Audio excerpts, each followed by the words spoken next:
What's up guys, Cody here with Dangle Nation. Chances are you clicked on this video because you want to catch more slabs, and that's what I'm going to teach you today. Let's go over several techniques that you can use to deck flip more slabs. So what I've done is I've got a little piece of structure right here. I've got a camera underwater there, and what we're going to do is we're going to show you all the different methods that we use for catching fish, as well as different setups that we can use.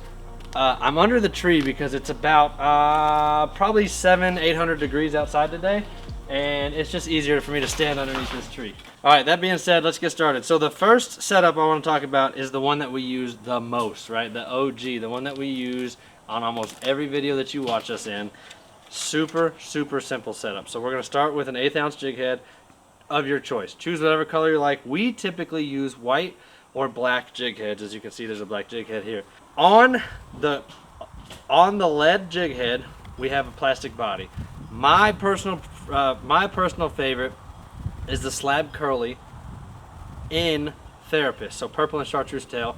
They make all different kinds of colors, all different types of shapes and sizes and different color combinations. That's just my personal preference. So that's what the jig is that we use. And then the knot that we use is whatever you want. I use a polymer knot. He uses a loop knot. Shooter choice, whatever you like. Now, just above that jig head, I like to put a number 3 split shot. So it looks kind of like that. About 8 to 10 inches above that jig is a split shot.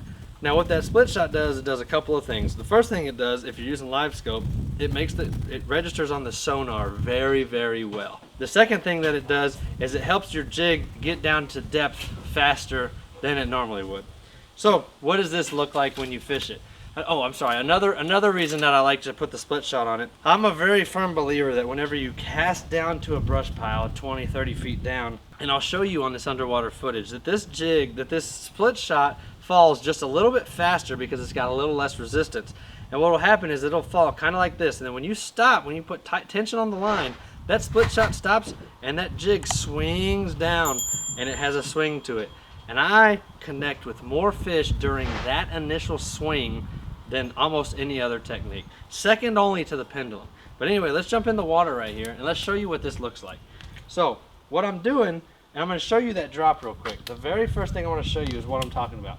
So I'm going to drop this jig down in the water, let it free fall, and I'm going to show you the split shot stopping and the jig swinging around. So you drop it in the water like that and boom. See how when you stop, that jig kind of swung a little bit? That's what the motion I'm talking about. Again, you're going to drop it. See, they fell even there. But again, you're going to drop it, and that jig's going to fall, and then boom. See how it gives it just that little bit of extra swing right there? I'm telling you, I don't know what it is. That swing creates more reactive hits than anything I can shake a stick at. Now, another method that you can use with this another technique that you can use with this setup, with the split shot above it, is called the pendulum. Pendulum is exactly what it sounds like. So you can see the structure under the water. I have 2 plants there. Don't tell Raj and Rel I put those in his pool. He might kill us. Anyway, the pendulum is when you cast past the structure and it falls, and then you're going to slowly let it swing through that structure. And this is what I'm talking about, guys. So see how that tail has that motion in it? That motion in the tail is the one thing that I love about these jigs. I get it out past it and I just let it swing. I'm not doing anything with my rod tip except letting that weight fall.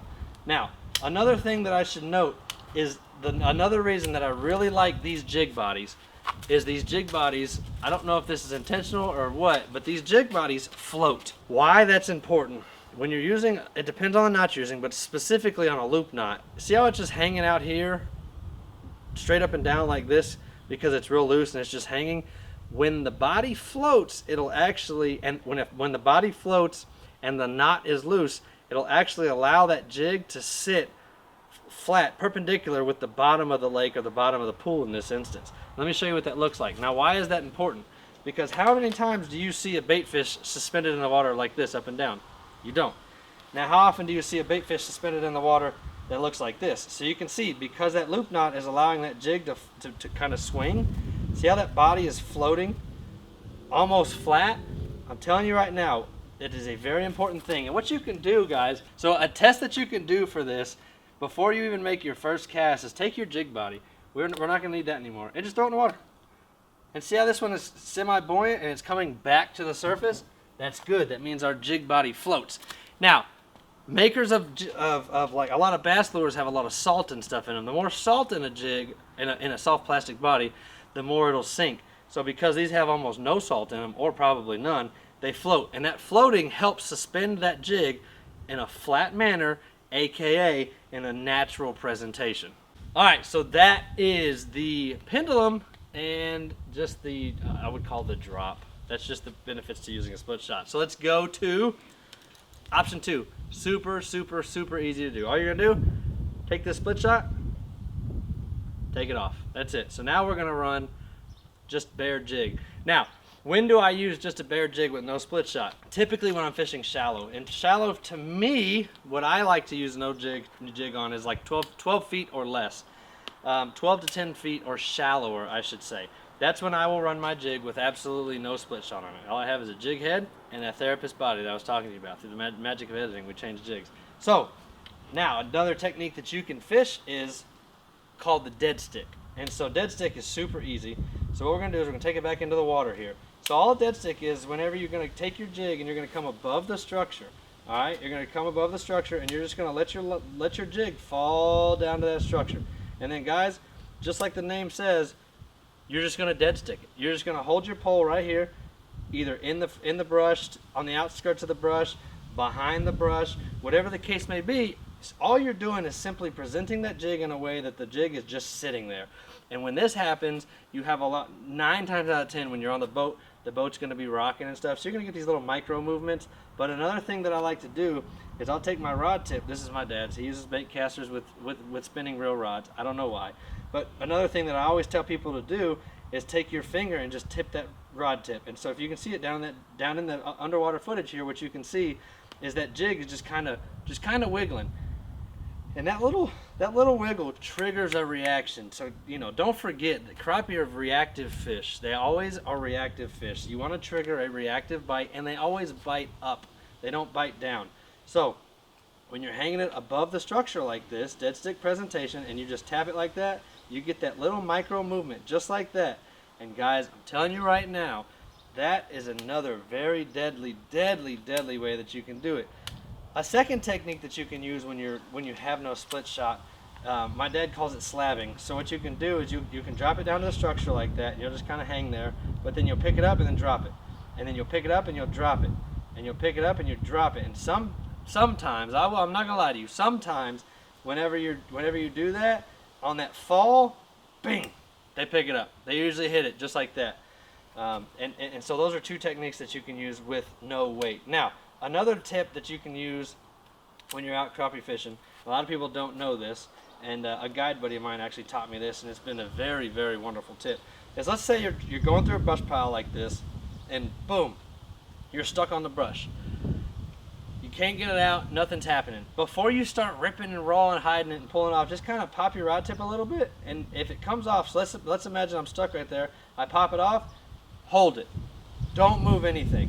When you get stuck on structure or brush, pop it off like that and then just wait. Just sit and wait. A lot of times, guys, whatever the reason may be, when you pop that jig off of that structure like that, those fish are going to react to that and ambush it. There's been a lot of fish that I catch by that way. I'll be stuck like that, I'll pop it off, boom, and then I just hold it, and then they hammer it. So that's 3 different ways that you can use the no split shot method to get on more fish. Let's move on to the next setup and talk about more. All right guys, another variation that we can do, super easy, and this is for when you're really shallow. I'm talking, this is for the spawn. This is when you're in 1 to 3 foot of water, is when this technique works the best. What you're gonna do, you're gonna get the old trusty dusty spring-loaded bobber, baby. We like to use the Thill bobbers. We're not sponsored or anything, but we got these Thill pencil bobbers, and they have the springs on the bottom. And here's why we like the spring-loaded bobbers. You can go from a deep fishing able rig to a shallow fishing rig very quickly. All you're gonna do is take your spring-loaded bobber, pull that spring down, slip it on to your line, let it go. Just like that, guys, we're in traditional fishing mode. So we're about 3 feet deep here. So what I would do is you always pull the spring when you slide this up and down. If you leave that spring locked and you slide it up and down, you run the risk of fraying your line when you're using fluoro or mono. So you're gonna open your spring, we're gonna go about that deep. And then it's just as simple as a normal bobber setup. You're just gonna take your pole, you're gonna cast into the water, boom. And then you're gonna have that jig sitting on that bobber. Now, some things you can do with your bobber is you can cast out past the structure and kind of emulate a pendulum. And what you'll do is you'll just pop your rod tip like this. So you're popping the bobber, and then the jig slowly follows behind. And what that does is that gives that jig the motion of a pendulum and of a dead stick twitch all at the same time, while maintaining the same depth across. And look, see, whenever you get close to the brush, you can just stop it, and you can even put it in reverse. Put it in reverse, Terry, and you can go the other direction. So you're popping that bobber, popping that bobber, popping that bobber, and that jig's getting these little micro movements down there. And when you're fishing shallow spawning crappie, the reaction to that is substantial. And then guess what, guys? If you're on a boat, you went up in the creek and you said, okay, well, we're done catching spawners. You pop that spring off, put that in your pocket, and guess what? Now you can fish it however you want. You can go back to a dead stick, you can go back to a pendulum, you can go back to 30 foot of water if you want, just that quick. And that variation is basically the same setup, but with the introduction of a swivel. Now, two different types of swivels you can use: an unweighted, like I have here, or a weighted swivel. Weighted swivels, in my opinion, help more if you're trying to get down to deeper water. If you're using a weighted swivel, you can omit the split shot above your jig. You can just take that off completely because the swivel will act as the weight. But you fish it the exact same way, guys. You're just going to put it in the water like this, let it get down to depth, and then you're just going to move it around. Left and right, up or down, let the boat do its thing, whatever you want. Now, if you look right here, you can see we're pretty close to the bottom of the structure. So when you want to adjust the depth, I know it seems remedial, but some people don't know this. If you want to adjust the depth, so let's say I wanted to go shallower in the water column, I'm going to take my bobber stop, I'm going to slide it down. So I want to come up about 4 inches. So I'll just slide it down about 4 inches, and then look, guys, when I put it back in the water, look at that. We're about 4 to 6 inches higher than we just were. If I want to go deeper, let's say we want to get some of those slabs that are slumbering in the mud, right? You just take your split shot and you go up, not your split shot, your bobber stop, and you go up. So it's opposite, just remember opposite. So when you move it up, you go deeper. So bobber stop up means deeper, bobber stop down means shallower. So that's what it looks like, and that's how you can fish it. Now, you can use all of these techniques with the bobber, with the jig. There's been plenty of times that we'll use a bobber and a jig just to get that jig out in front of you. When you do it, it's kind of like what you're seeing here. You can cast out across a creek typically, and the bobber will hold its position. And again, this is with a jig, not live bait. And then you can just pop it across there like that, and then you'll get this motion. When you're using the jig, though, you can also omit the split shot. You won't need the split shot if you're using a jig. You would just use the 1/8 ounce jig head or whatever jig head size you wanted, and you would just work it across just like that. Guys, all of these can also be used with hand ties. You can use hand tied jigs. That's not a problem either. Just use these same steps. Replace the soft plastic or the live bait with the hand tied jig, and you'll get the same exact things. Guys, I really hope that you learned something today. I hope that I kind of explained better, and that I hope that when you watch our videos now, you better understand the techniques that I'm talking about. Be it the pendulum, be it the dead stick, be it the bobber and jig method, bobber and live bait. I really hope you pick something up, guys. Guys, I genuinely appreciate each and every one of y'all. I noticed that 80% of our viewers are not subscribed. Guys, if you could do a huge favor and hit the subscribe button, it costs $0. A subscription doesn't cost a penny. You just turn your phone vertical, hit that little button that says subscribe, guys. It would mean the world to us, and it helps us keep doing what we do, which is make videos for y'all, to teach y'all every different way that we can to catch slab crappie. Guys, shout out to Outlaw Crappie Poles. Today I've recorded this one with my 8'2" two-piece Outlaw Crappie pole with the Cincy tip and Native Angler apparel as always. You can check Outlaw out at fishoutlaw.com, and you can check Native Angler apparel out at nativeanglerapparel.com. Guys, code NATIVES gets you 15% off. Man, if you enjoyed this video and you pick something up, do me a favor and share it with a friend, and check this one out. We'll catch y'all on the next one. Peace!